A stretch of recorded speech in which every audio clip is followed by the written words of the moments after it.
We are called to be compassionate in the face of this global crisis. We can't just heal this global crisis medically. That will be one way we heal it, but we also are called to heal it spiritually. And that's where compassion and this ability to recognize common humanity over there becomes so important, because that is, in my estimation, how we can show up for each other amidst this unbelievable challenge we find ourselves in. Who are we going to be? Are we going to be just subject to that mind and just believing the judgments of that mind? Or are we going to access this other part of ourself? In the religious and spiritual traditions, that's called the heart, right? That part of us that can hold differences, that can hold divisions, that can hold somebody who may be completely disagrees with us or is doing life totally different than us. And by the way, we may still not agree with the choices or the behavior of that person. You know, one of the biggest myths about compassion is that it's going to make us a doormat or it's going to make us weak. Actually, no. Compassion is a profound response to suffering, and within it is embedded acting to alleviate suffering wherever we can.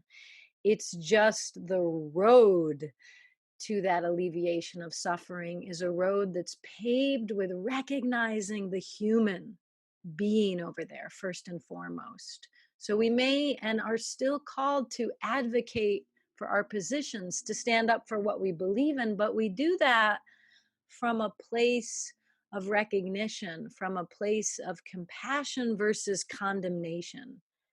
And when we can do that, we can actually accomplish a heck of a lot more.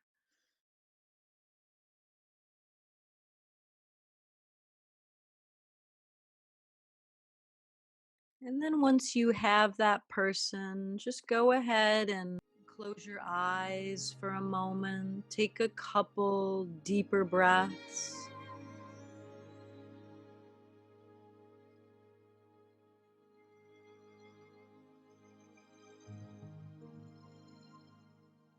And imagine that you could, for this exercise, connect with your heart center.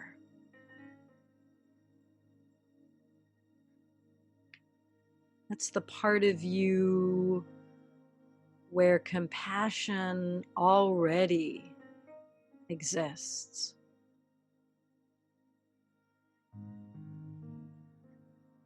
And from that heart center, look out. Imagine you could look out to this person who you struggle with.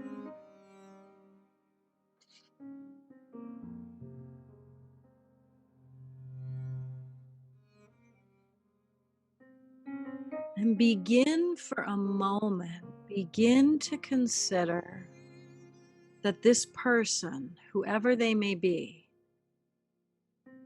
at some level, they are suffering. They may not know it themselves. They may not show it on the surface of their behavior. But what we know is that suffering is part of the human condition. Nobody gets out of it. So as you see this person, just consider that they may be suffering.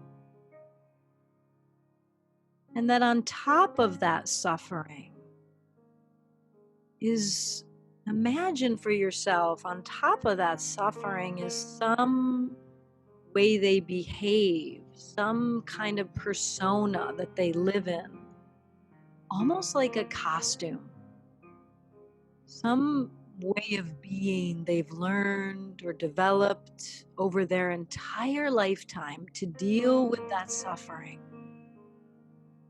They put on an armor, they put on a costume, as a way to deal with that suffering. See if you can envision that in your mind's eye.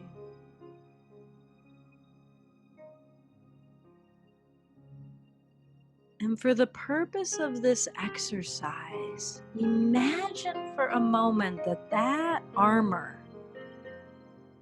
that costume that they wear, imagine that you, right in this moment, with the eyes of the heart, you are able to see through that veneer.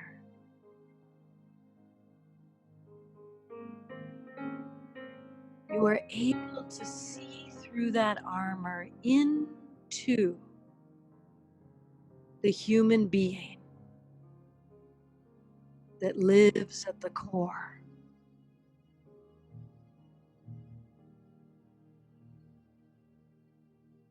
And as you see through that armor, consider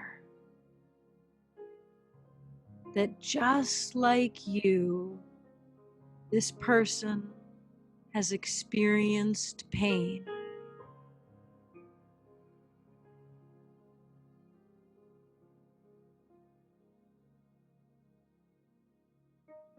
That just like you, this person wishes to be free from suffering.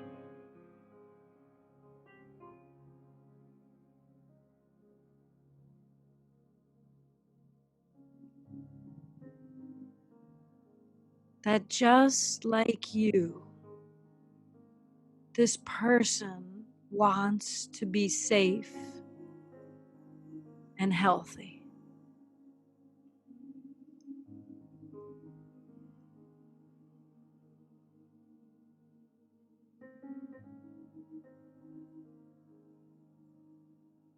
And now imagine that you could also see this same person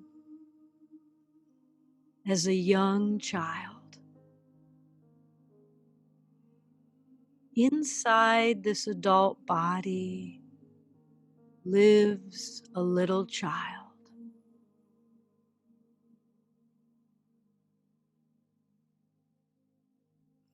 And what we know is that no child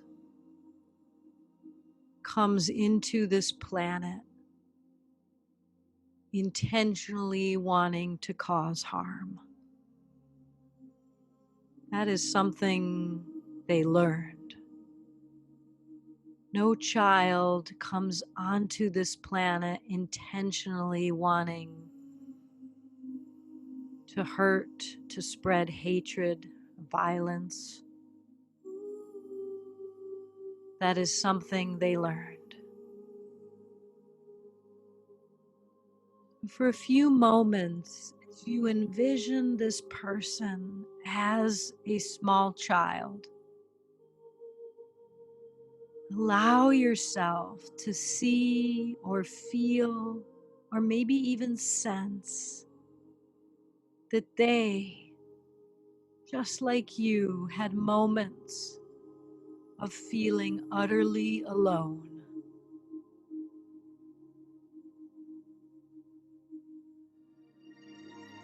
They, just like you, had moments when they felt rejected.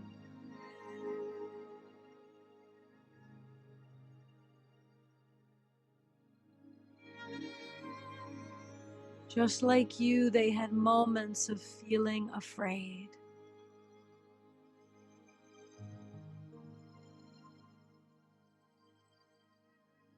They, like you, had moments of feeling worthless or like they didn't matter.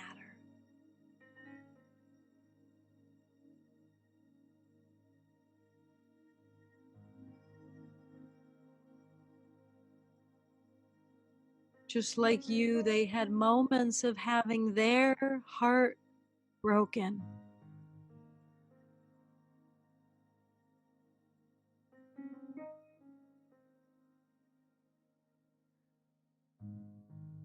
They, like you, had moments of being hurt and hurting.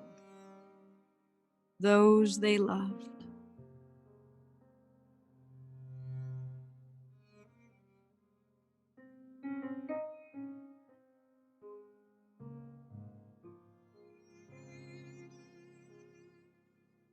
And we go one final step in this meditation, in this practice. I'm going to invite you, if you're able to, and if not, you can just stay with the visualization you're doing, seeing them as that young child.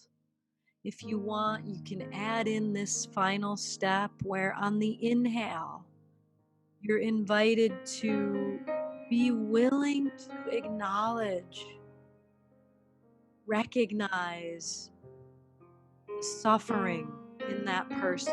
On the inhale, you almost breathe it into your heart or say to yourself, I acknowledge that you suffer just like me.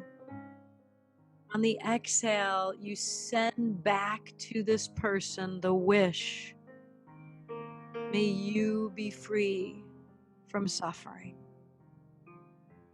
So again, on the inhale, you acknowledge the suffering that's over there, that's the same as yours.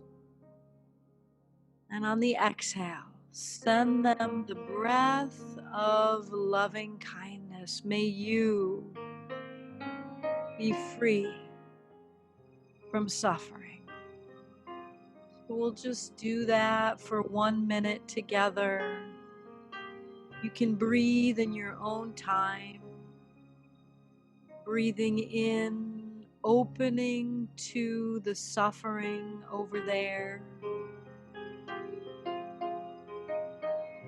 Breathing out, wishing them freedom from that suffering. Doing this at your own pace.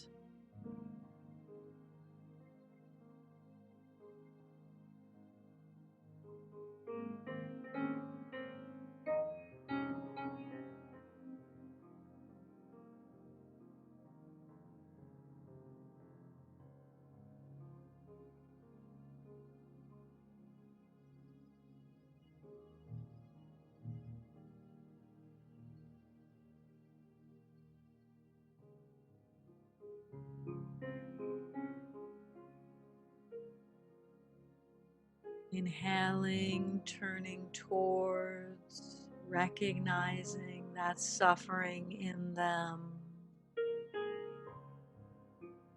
Exhaling, wishing them freedom from that suffering. Just doing that 2 more times.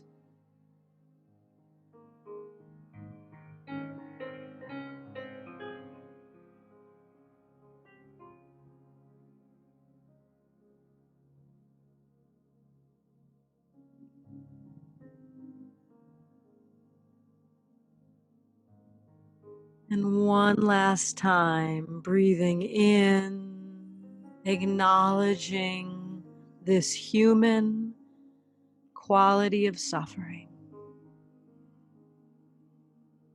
Breathing out and sending them in your own way blessings that they know peace, know happiness, and know freedom from suffering.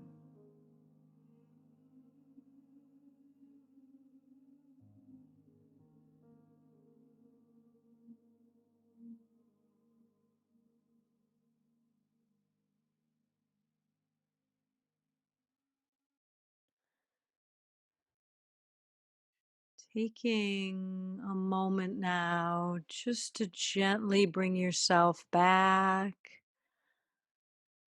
And before you come all the way back, just invite us all to think of some action that we could take to help us in the face of this threat, in the face of this challenge we're in. What is one thing you could do to bridge yourself towards the other, when you're not feeling that love of neighbor, when you're not feeling that common humanity, what is something you can do? It might be a random act of kindness towards somebody you wouldn't normally move towards. It might be a practice like this that we just did to help you. It might be engaging in a respectful dialogue with somebody who you're so different towards. So just think for yourself of one small act that you can practice